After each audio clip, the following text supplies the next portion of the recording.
Terjepit banjir bandang Megatrust, Jember perkuat sosialisasi rebusasi. Kabupaten Jember menjadi salah satu daerah di Jawa Timur yang tergolong rawan berbagai potensi bencana alam serius.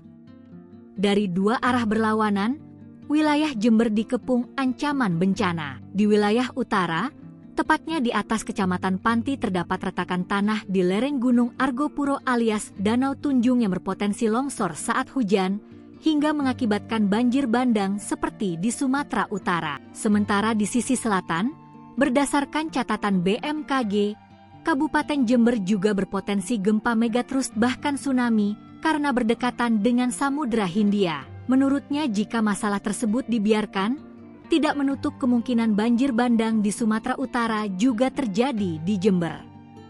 Sementara Kepala Bidang Pencegahan dan Kesiapsiagaan BPBD Jember, Mariani mengaku akan mencoba supaya keretakan di lereng Gunung Argopuro tersebut tidak meluas.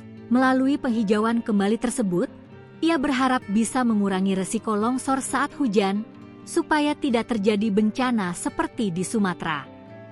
Mengingat butuh waktu 4 hari berjalan kaki dari permukiman penduduk di ujung utara Kecamatan Panti menuju lokasi retakan tanah di lereng Gunung Argopuro.